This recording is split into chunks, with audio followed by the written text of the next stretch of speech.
Welcome to Loco Gringo, Mexico, where we can take you beyond the usual on your vacation. Each week we talk with amazing locals who know the Riviera Maya and Yucatan like only locals can. Get real tips to real places, insights on the local scene, culture, and cuisine from a local's perspective. So pour yourself a margarita, mezcal, or tequila, grab yourself a comfy chair, and let's get the show going. Well, everybody, welcome to Loco Gringo, Mexico. I'm your host, Kay Walton. I'm so glad you've tuned in today.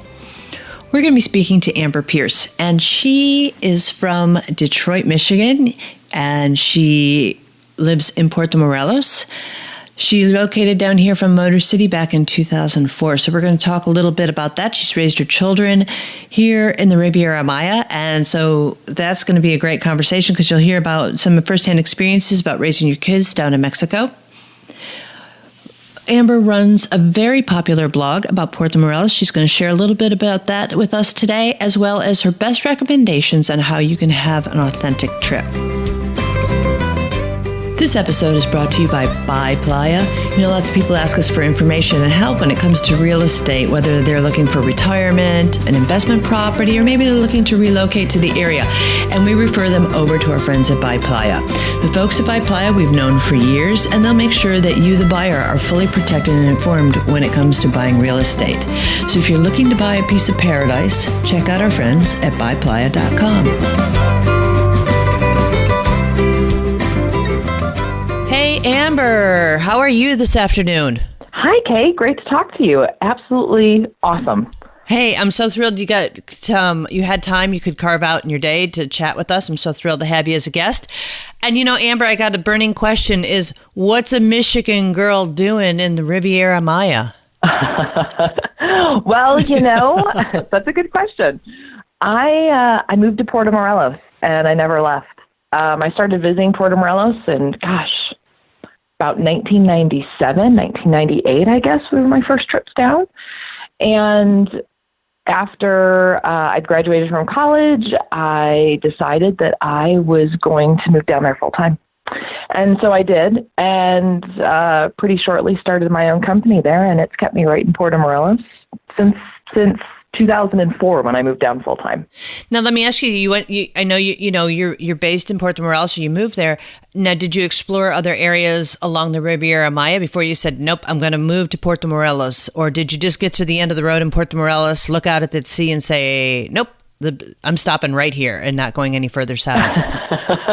It was probably a combination of the two.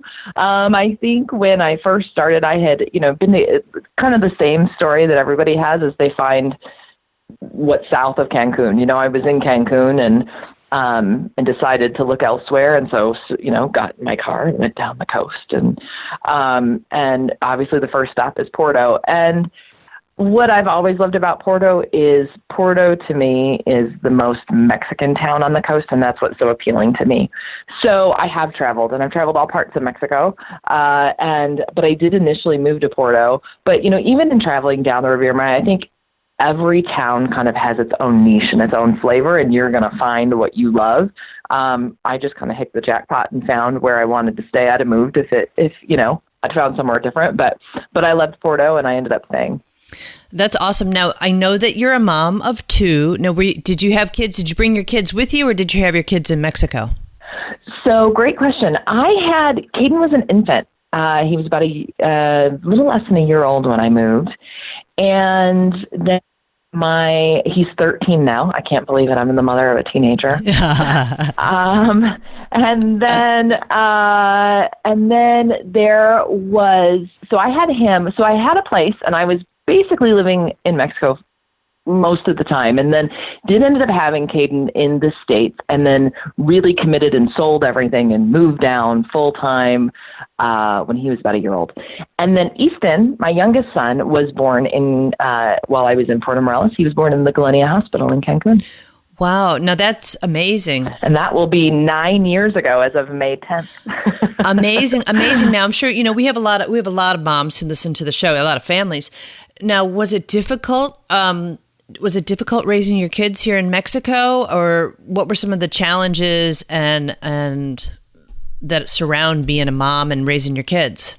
I think there's enough challenges on your plate, being a mom and raising kids and maybe working, throwing that into the mix as well. I can tell you that I think my life would have been very, very different had I had my kids in the States. And why I say that is because I definitely enjoy spending a lot of time with my kids. And I don't know that I would, and I'm also kind of a workaholic, so those things definitely compete.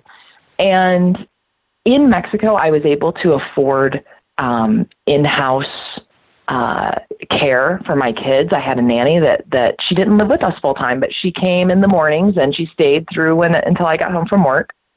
And between her and then having someone come in and kind of deep clean the house in between, and she kind of helped things get dinner started and took a great care of our kids. I've basically had 2 nannies throughout the time that I lived in Mexico, and they've become like family. I mean, they're almost like a grandma to the kid, another grandma to the kids. And one had to move away because her family was having health issues. So she moved home, and I got another lady that was awesome. But, that really allowed me to go and work and come home and enjoy family. I wasn't, doing laundry and cleaning and doing all the other things that would have taken time away from my family time. And so being in Mexico, I think really changed what happened in my life, because I wouldn't probably have worked full time had it not have been that I had someone that I could afford and someone that I could take care of my kids, especially when they were really young, which allowed me to work. So that alone changed things in a big way. Having kids in Mexico in general, you probably could put a price on it. It's probably a pretty high price tag, but your kids grow up bilingual. And when they decide to, go on and do their own things, being fluent in Spanish is certainly a huge asset. The schools in our area are excellent. Now, I can't, necessarily say that might be the case wherever you move in Mexico, but certainly the schooling in our area, and when I say schooling, I'm referring to the private schools that are available. They're affordable, they're bilingual, and they're excellent. So we're really lucky in our area to have a lot of great schools that really, are options. My kids have been in school. We've kind of done it both ways. My kids have been full-time in bilingual schools. And then when my life sort of required me to travel a little bit more and go back and forth and do some things because of my family, I have homeschooled for quite a while too. And there are great homeschool options. And I've hired tutors that have worked with them full time over in Mexico. I've homeschooled them. I've had them in online schools for some years. So we've kind of run the gamut and done a lot of different things. And I've loved each of them, and each of them have, fit our situation as needed. But, I think that there are a lot of great options, and I don't think that there's any drawbacks to raising a kid in Mexico. I mean, it's just been such a phenomenal opportunity for them to not only learn the language, but also, be exposed to another culture and the travel. And where we're at, everybody's from somewhere else. So the breadth of people that they've met has been incredible. It's just an awesome place to raise a family. I'm sure the experience is priceless for your kids. That's just amazing. And there's times, and I think you certainly can relate, and a lot of the guests we've had on the show, some days it's really, really frustrating, whether it's electric or water or just the basic day-to-day things here in Mexico. And then to raise your kids on top of that, some days get a little bit trying, and, kudos to you for, raising 2 great kids that have just an absolutely life-altering experience growing up in Mexico.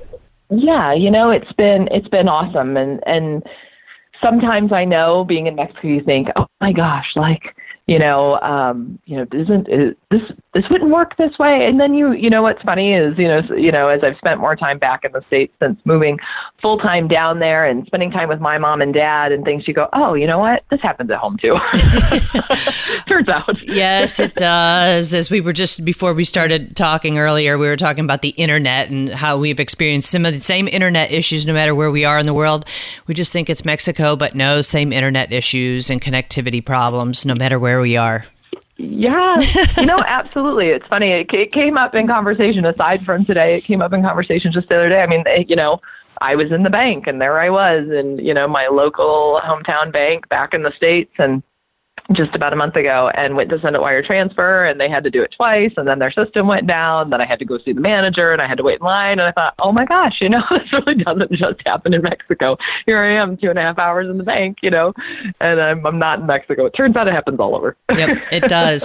So talk to me a little bit about working in Mexico.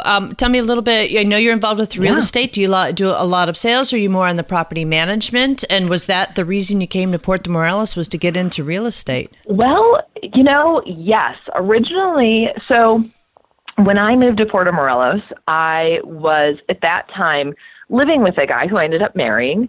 We're no longer married now, but I was married to someone who we did originally. He was working with a group of investors, and they were buying pieces in Puerto Morelos for investment.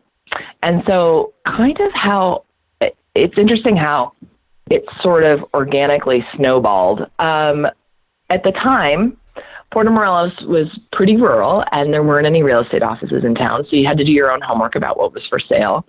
And we, of course, were looking at all sorts of things, not only in Puerto Morelos, but we also kind of went down to Bacalar and looked at stuff in Playa del Carmen and in Maroma Beach, and really kind of had tabs on what was for sale on the coast and looking for our own business purposes.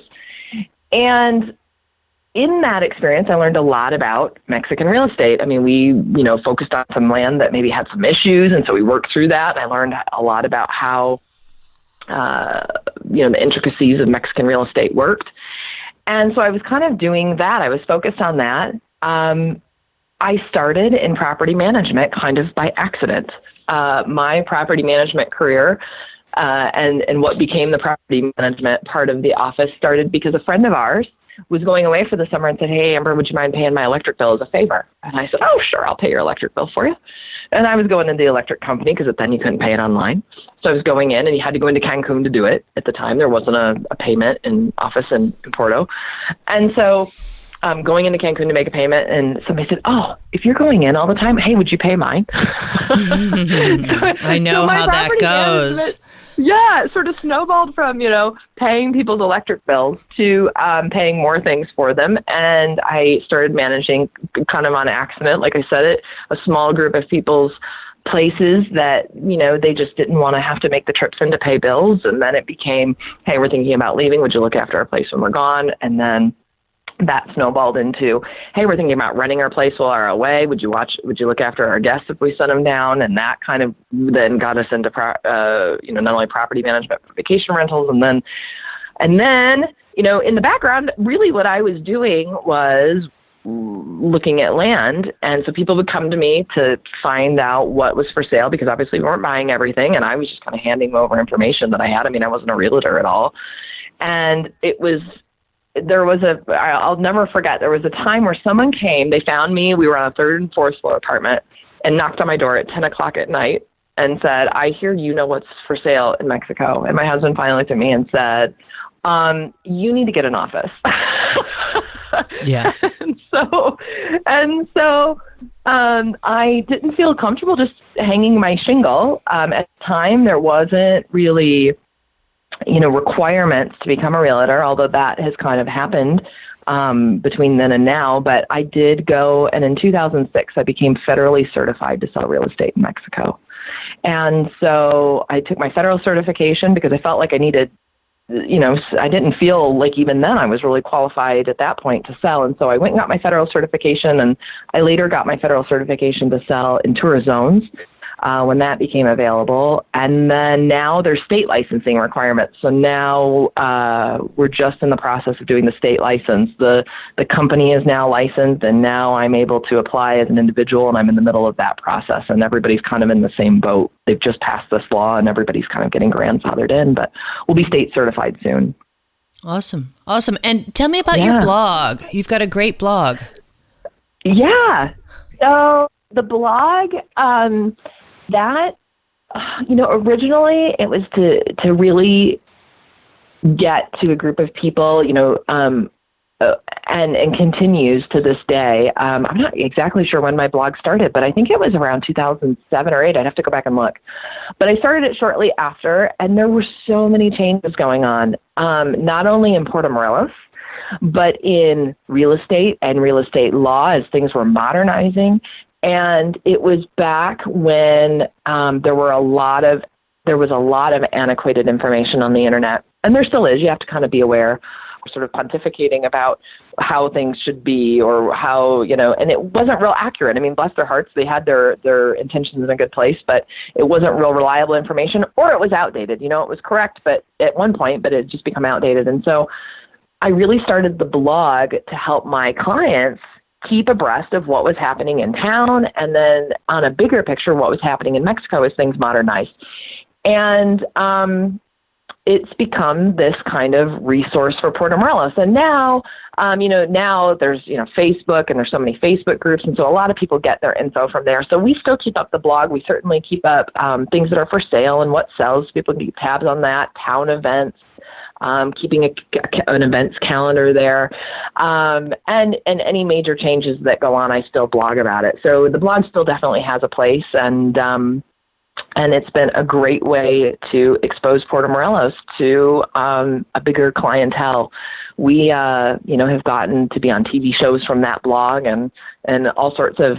The New York Times found me through that blog, and so it's been a great, not only tool for our business, but really helpful. I mean, I still get emails every day from people that have found the articles we write about how to read your electric bill, or how to read your water bill, or why can't you flush the toilet paper, So even stuff that was written a while ago is still really helpful, and I'm still, fielding questions about it. So I'm loving that people are still finding it, useful and relevant, and we've kind of changed things up to keep it relevant for everybody. Well, I think you definitely have a lot of content to be able to write about, because there's been a lot of changes in Puerto Morelos, obviously since 2004. But right now, I love being in Puerto Morelos. I love the vibe. Lots of great new restaurants and new faces that move into town and everything. And so, I think your blog's has a great opportunity for people to find information out about what's happening in town. That's it. We want to kind of put a face on town and what's happening. And, we kept in mind originally that, a lot of our clients are snowbirders. And so, didn't want to kind of keep them up on what's happening, especially while they're away. And then also, obviously the readership has gotten much broader. And so we definitely, keep everybody up to date on what's happening. And that's, it's been fun. And it's interesting because I end up meeting so many people that are like, I feel like I know you because I've posted like, hey, we went on this trip and we went down and visited Punta Allen, and here are my kids fishing, and this is what we did. And so all of these people like have this relationship with me and my kids and things that we've done. And we haven't really gotten a chance to meet in person, and then we get to meet in town, and they're like, I feel like I know you and your kid. I know your kids. You don't know who I am. Here, let me shake your hand. My name's so and so. So it's been really neat. It's been a great way to connect with people. That's awesome. And, and I love to, what I love listening as you're talking, Amber, is the fact that I can hear the excitement in your voice, and that you love Puerto Morelos and Mexico very much. And do you have a specific passion that keeps you going? Is it business? Is it the fact that, you've got a great place, a great nest for your family? Is it what keeps you, locked down here in Mexico, with your roots dug in, saying, man, I just look forward to my every day? That's such a great question. And I think, going from a young family to now I've got older kids, and, it's just been so interesting how your needs kind of evolve and your interests kind of evolve as time goes through. And Puerto Morelos has managed to be a hub at every phase. Like, we've never outgrown or not moved past, I guess that's not the right word, but just, evolved to where Puerto Morelos wasn't meeting our needs. And so we as a main hub. And so, I do love that town. I absolutely love that town. That Puerto Morelos to me is home. I've actually bought a second home now, and but Puerto Morelos is still home. And there's, that's such a great question. it's the people, obviously, in town that you've developed relationships with that make something home. Puerto Morelos is only 15 minutes from the Cancun airport. And so, I tell people it's easier for me to get somewhere from Porto than it is to get somewhere if I were in a lot of locations in the States. I'm closer to the airport and I have more direct flights to anywhere else than probably anywhere in the world. Oh, it takes more time to get. No, it takes more time to get to the top of the hotel zone in Cancun than it does to get to Puerto Morelos. Exactly. Yeah. I'm just 15 minutes from, one of the world's busiest airports with the most direct flights anywhere in the world. I can be to Paris, France 5 days a week, so wow. Puerto Morelos in one respect feels like you're just sort of on this remote dot. But in another respect, you're surrounded by people from all over the world. You're just outside of one of the busiest, airports in the world for tourism, which means there's a lot of nonstop flights, which is just awesome.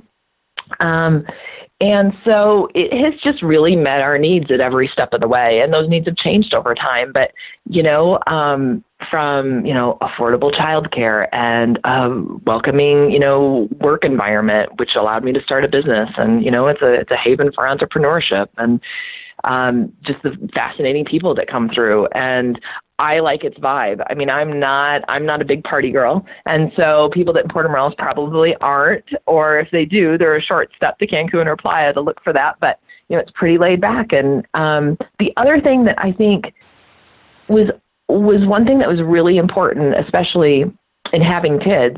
Puerto Morelos has, obviously everybody that's on the Riviera Maya in general is there for the beach, right? If you're not a beach person, you're probably not finding yourself on that coast. And one of the things that's just so awesome about Puerto Morelos is that we have the reef about 500 meters from shore. So that means that Puerto Morelos becomes a snorkeling haven and mecca, right, to snorkel. But what it means on a more daily basis for me when I had kids or, my clients, if they have grandkids, is that the water's really quiet. It's almost like taking them to a lake because it blocks the big waves. And so it was such an awesome beach for my kids to be able to go and spend time at the beach at, because they weren't getting crashed over by waves, and you don't have rip tides, and you don't have all the things that you have sometimes up and down, different parts of the coast. And so it's just a great beach for families. And so if, you find yourself there because you're a beach person, well, it's an awesome beach. So, will you tell me, Amber, I just want to double check, and the reef, correct me if I'm wrong, is the reef offshore in Puerto Morelos is also a marine sanctuary. Is that correct? It is. It's actually, so it has a national park status, and it is a marine sanctuary. So we are a national park in Mexico. And with that national park status, it means that the activity between the shore and the reef is restricted. So it really becomes a more natural beach. So I always tell people, if you're looking for natural beach where, because this is no judgment from me, people look for different things, right? And so if you're wanting somewhere where you can jet ski and parasail and all of that type of thing, they don't allow that within our reef. So if you like that type of thing, that's awesome. And there are great places to do it up and down the coast. If you're looking for something where you want to swim and kayak and windsurf, those activities are allowed inside the reef. Boat activity, because it's a national park, we've had a boat. We don't have a boat now, but we've had boats before, and you're allowed to come into the reef at certain speeds and, throw your anchor at certain places so you're not damaging the reef. Snorkel boats are permitted on really strict permits so that there's not too many snorkelers to be able to control, reef damage, things like that, to keep the reef healthy. But then there's fishing and all sorts of things.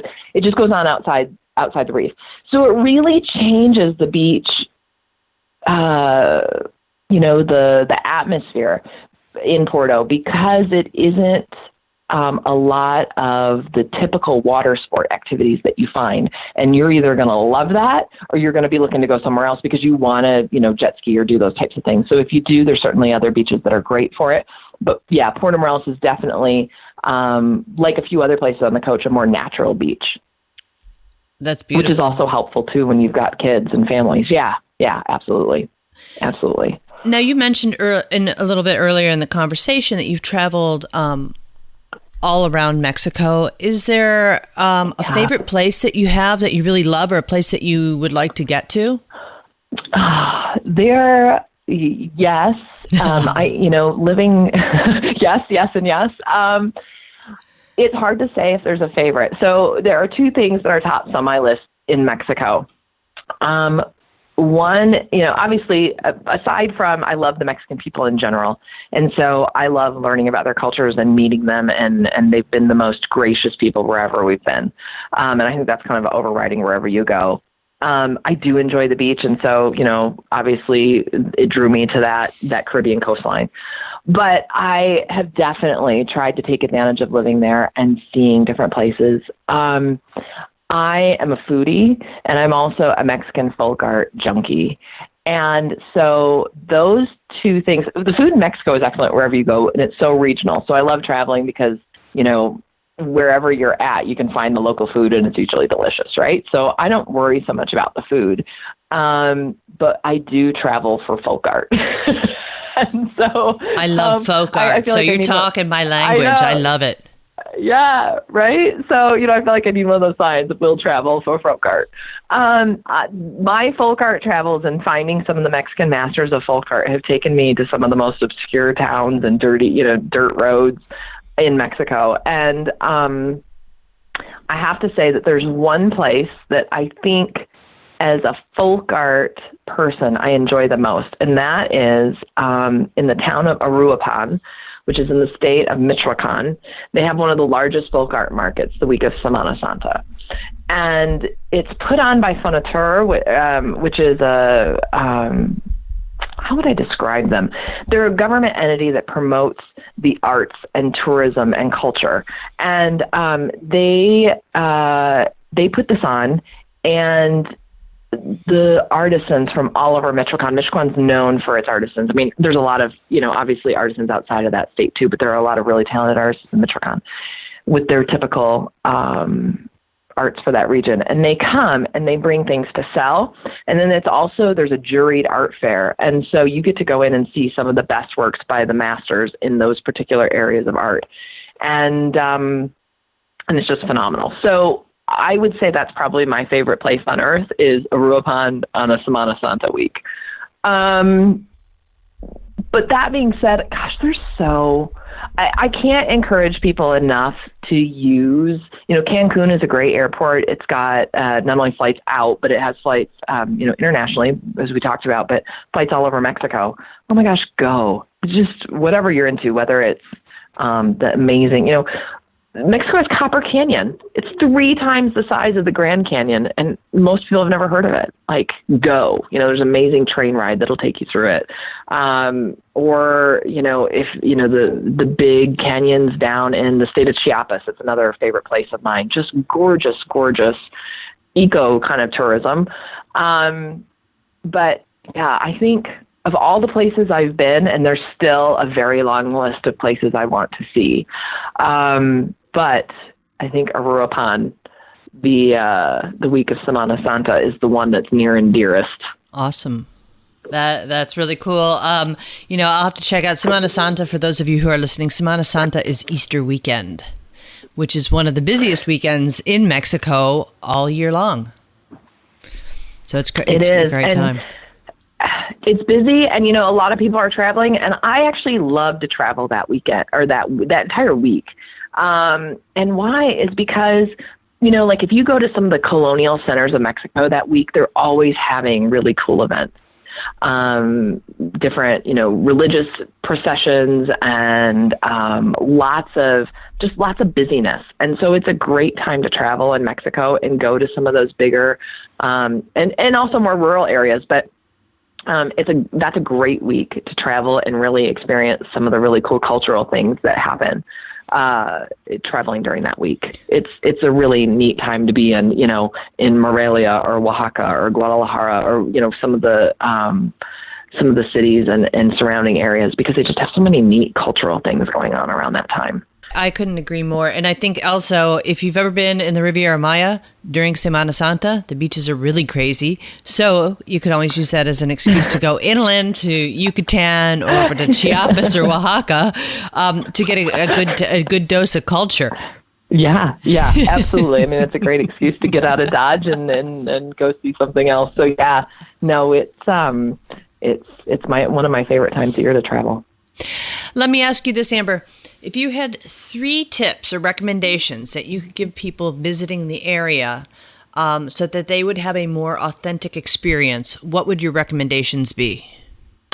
Oh, that's a good question. Okay, well, if they were visiting Puerto Morelos, if they're visiting Puerto Morelos, let's limit it to Puerto Morelos. If Puerto Morelos, for those that don't know, there's the port side right on the water.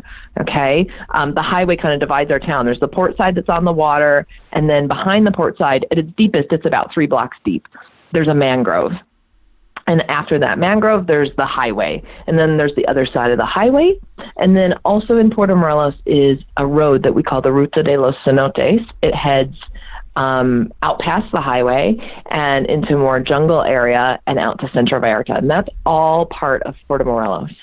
And so if you look at that as a total area, I think 3 things that you have to do if you were coming to Puerto would be, 1, obviously you are in a national park in Mexico that is reserved and preserved for its amazing reef. So if you don't snorkel it or dive it while you're there, I think you've missed a huge part of Puerto.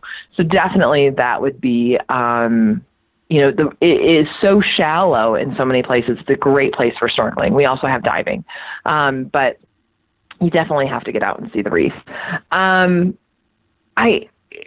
As far as specific things to do, I would say, Puerto, even though it's small and it's sleepy and, people kind of joke it's Puerto Muerto, although it's really not. There's a lot of things going on, but it's definitely more laid back. We still have tons of great food. And so I definitely would tell people to, make a point to hit every taco stand you can while you're there. Take advantage of some of that great Mayan cochinita pibil, which is my favorite. And I always seek it out wherever I go in one of these Yucatecan towns. So definitely check out the food. And the other thing that I think that to really experience Puerto is get out of the port, go down that Ruta de los Cenotes, so the route of the cenotes. And cenotes are these big watering holes, and it's fresh water. So our peninsula is full of limestone, and through that limestone are these underground rivers, and they surface in different areas. And they usually surface and it's underground, and it's like a cave-like setting where the cave is over you. And as time goes on, that cave ceiling will partially collapse. And so some of these are underground. Some of them are partially collapsed, and it's kind of back in a grotto kind of setting, or they're fully collapsed, and it's a big open swimming hole. And they're gorgeous. And, there's a lot of archaeological reasons that they're important. The Mayans use them for a lot of different things. And so there's some historical significance to them. Definitely, I would try to get out and see that part of Puerto too, because if you don't, you've kind of missed a huge section of it. I mean, it's just those cenotes are gorgeous. They're typically located in the jungle areas, and our jungle in Puerto Morelos is full of sapote trees. And in Puerto Morelos history, Puerto Morelos got put on the map. I love telling people this. Puerto Morelos had a post office in 1900. Really? And it doesn't have a post office now, but it had a post office in 1900, yeah. And it was because it was a port. It was a major port for the chicle, which is a sap that comes from the sapote tree. And they were much like it's a little different. You don't tap it like a maple tree. They actually made these sort of crosswise cuts in the tree that ran the sap down, and they collected the sap and they shipped it out for chiclet bubblegum. It was the start of bubblegum. And so that whole historical part, when you go out to a lot of these cenotes, some of the trees still have the hash marks from this sap farming that was going on. And it's a really cool place of Porto, and it's a lot of, if you hang out, of course you want to hang out around the square and see everything that's going on and that type of thing, but really try to get out and see some of those cenotes and visit the Ruta de los Cenotes, because it's such a cool part of Porto that a lot of people miss because they just don't even realize that it's out there, and it's just gorgeous. Those are great recommendations. I have a question for you. I heard about, is there an ice cream place that's in a church in Puerto Morelos? Yes, there is. Is it good? If you are, it is a one-stop shop. If you're in the town square, yep, there's a church very prominently on the corner of the town square, and as an annex of the church, they have an ice cream shop. Okay. There you go. So you got to stop and get some. So you get a little holy water and ice cream all in one stop. Exactly. It's probably the only time, ice cream becomes, I suppose what kind of it is, but a religious experience. But yeah, it's definitely worth a picture. No, I've heard about it and I've never stopped, and I always forget when I'm there. And so it's always on my list, but I always want to ask about it because I forget. And I always heard about, no way, not in a church, really? Yeah, it's there. It's pretty funny, but good ice cream. Good to know. Amber, I want to thank you for your time today. And how can people reach out to you, whether they want to connect with you about being a mom, some great things going on in Puerto Morelos, or they want to come down and get a piece of paradise or move down there? How can people reach out to you? Oh my gosh. Well, first of all, Kay, thanks so much for allowing me to chat with you today. It's been a pleasure. You and I have known each other for a while, so it's always great to reconnect. And so first I want to take, the opportunity to thank you for that. If people want to get a hold of me, I at the top of my blog, it says Puerto Morelophilia, which is the, great love of Puerto Morelos. And I certainly have it. If you have any questions at all, I always tell people, please contact me. To find me, my company is called Mayan Riviera Properties, and my email is very simple. It's amber@mayanrivieraproperties.com. We do, check out the blog. It's PuertoMorelosBlog.com. You can subscribe to that if you want to kind of keep tabs on what's happening in Porto. And then we actually do this whole series of webinars. We're doing a series of webinars in 2017. So even if you're not in Porto, keep an eye on that blog. We have a special page on there for them. We do all sorts of great webinars, and I don't intend them to be sales pitches, but we do webinars on all of the frequently asked questions that people have if they're talking about moving down to Mexico. Things that everybody comes into our office and asks, right? So we made it into a webinar. We've got one of those. We talk about how to buy in Mexico, not just in our area, but in general. Like I said, it's not really a sales pitch. I just want people to have a great experience in Mexico. And so we have people coming up talking about how to get long-term visas. We're going to be talking about, issues if you own, considerations if you own property in Mexico, like what kind of tax filings you need. We're going to have some seminars on that. And they're all online, so you don't have to be in town to do them. And so I just encourage people to drop in on those if that's something that they're interested in. It's a way I connect with people, and it's always been a passion of mine to educate people on how to do Mexico well, because doing Mexico well, it's so fun and there is so much opportunity. And I just want to share that with people.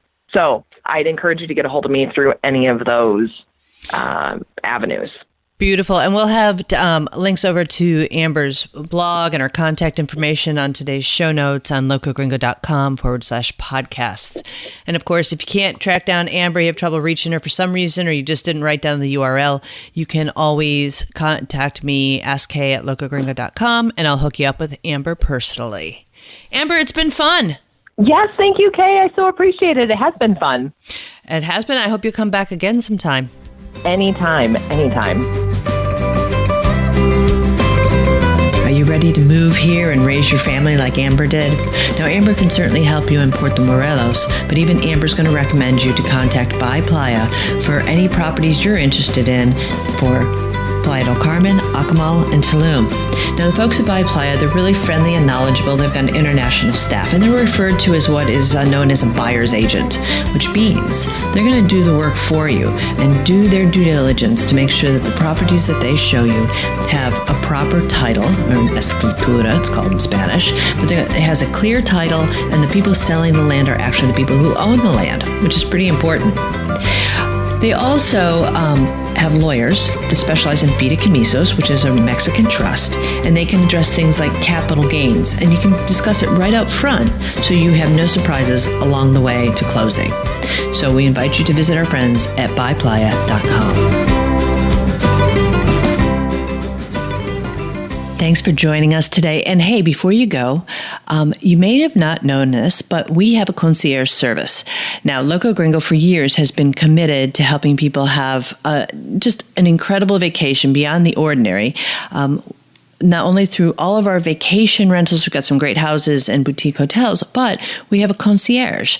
And our concierge, Paulina, is available not only to our guests, but to everyone who's coming to the area. Paulina can help you with all the fun things that your vacation needs, and as well as some of the practical things that you might need, like cart rentals, maybe airport transfer, some of that type of technical stuff. But she can help you with all of those types of services. We also have a directory, locogringodirectory.com, which is a service directory of over 1,500 services here in the Riviera Maya and Yucatan Peninsula. So please reach out to Paulina anytime. Her email address is concierge@locogringo.com. Thanks for listening. If you like the show, be sure to subscribe. For links, show notes, and more information, head on over to locogringo.com or give us a call toll-free at 800-478-0081. Porque se tragó la luna, estaba enferma la rana, su madre soba que soba, dedos de pluma la panza, pensó ranita que luna era una toronja blanca, y aunque la luna es de leche, la leche estaba cortada, croa, croa, dedos de pluma, croa, croa, dedos de agua, croa, croa, dedos de pluma.